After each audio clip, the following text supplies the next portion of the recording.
Am I the only one who halfway through the movie thought, where in the hell are all the damn vampires?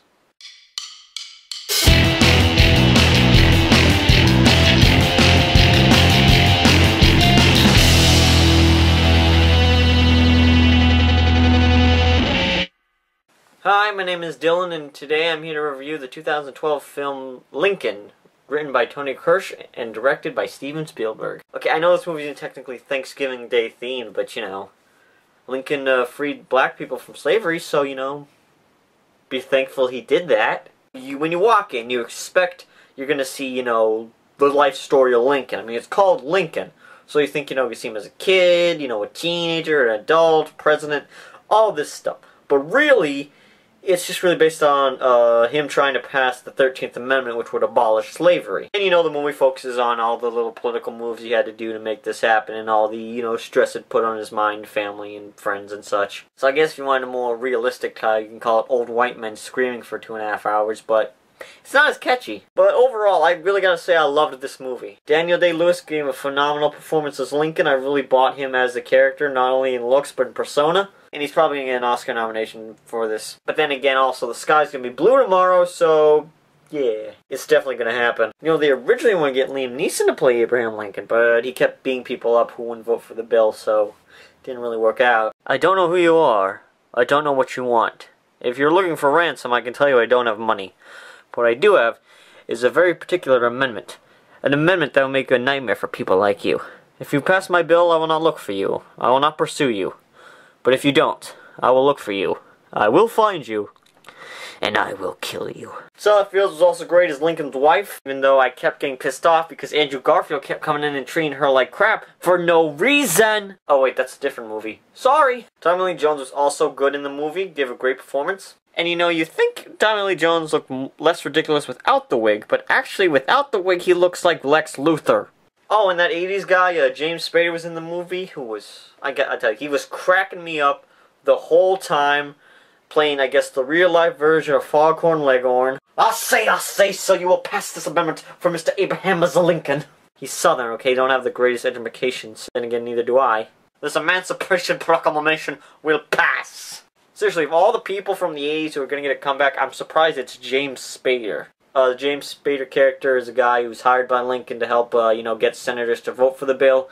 By any means necessary, like they offer them positions of power, money. At one point he asked Robert Downey Jr. to come out and give oral sex to a couple guys. If you saw Less Than Zero, then you'll get that reference. Also, you can play the fun game, hey, I know that person. Hey, look, it's that dude from Breaking Bad. Hey, look, it's that dude from Justified. Hey, look, it's the name of that guy I can never remember. You got the guy who played David Robert Jones from Fringe playing Ulysses S. Grant, which was a great performance. Like I said, not in a whole lot, but he was really good. You know, I wanted to see more of his character. They never got around to it, but hey, I would have liked to see more. Joseph Gordon-Levitt was in it, playing the oldest Lincoln child. I forget the name.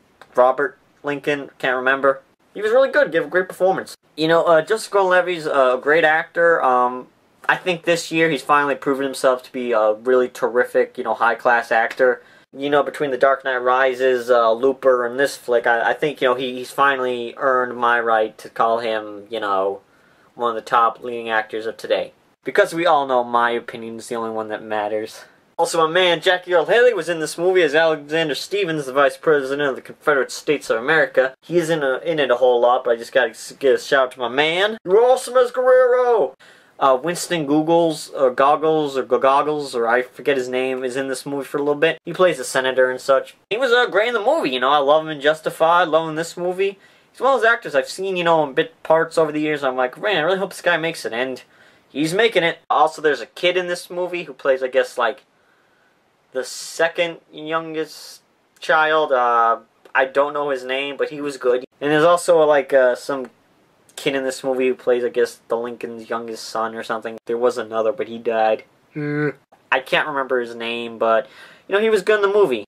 And, you know, kid actors, you know, they're always a gamble. They can, you know, be good or, you know, not so good, but hey, you can't blame the kids. But this kid was able to handle himself and give a great performance. There was a lot of other people in this movie whose names I can't remember, sorry, but like I said, everyone in this movie was great. Basically, everyone in this movie was great. There was no weak link. Everyone was at the top of their game. You also learned cool historical things in this movie, like back in the old days, when the two, parties, Republican and Democrat, would, be in Congress, they would actually more argue and yell at each other. It's kind of like a Yo Mama contest. I say, so your political party is as loathsome and as horrible as a porcupine's rectum. And all his buddies in the back would be going, oh! And that's when the Democrats would get up and go, well, so I'd like to point out that your party has as much brain power as a bat's recently made stool. And all his buddies would be going, oh! Oh! Oh! Snap! Your political members all have the facial features of Rocky Dennis. Oh! Your mama has a bigger beard than Lincoln. Oh! Boy, I wish politics were like that nowadays.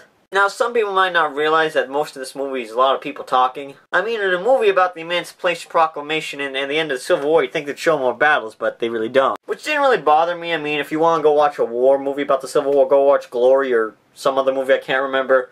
But this is more of a talking movie. It's about the drama with the actors and such. It's very entertaining. Also, one of the things I did not expect this movie to be was funny. I mean, it's a serious matter, Emancipation Proclamation, freeing the slaves, racism, very heavy stuff. But what surprised me was how many times I was cracking up during the movie.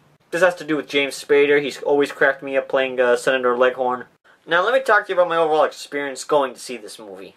Also, my theater was very packed due to the fact that most of the theaters in the multiplex are taken up by Twilight, which I will not go into because I do not want my head exploding tonight. But so I had a lot of elderly people there, and when it comes to other people laughing in the theater, it can go two ways.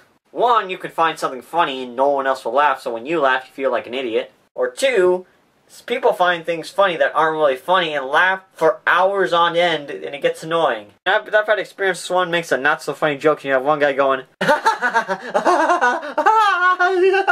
for 20 damn minutes, and it's not even a funny joke.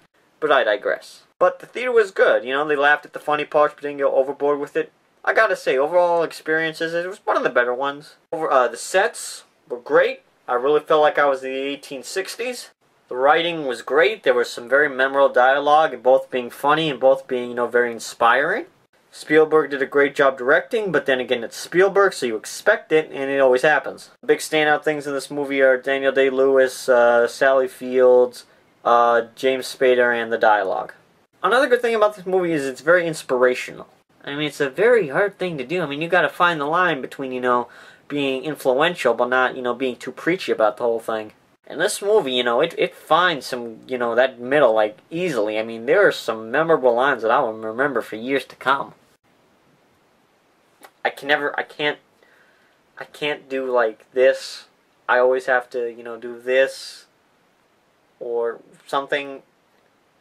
Okay, basically this. I was trying to go something like that, but I can't do it, so I'm just going to go like this. I'm getting way too much into this hand thing. Let's move on. Overall, I give this movie a 4 out of 5.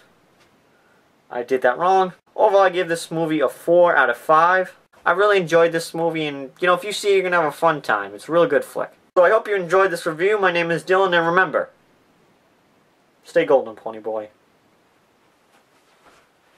Another good thing about this movie is it's very inspirational.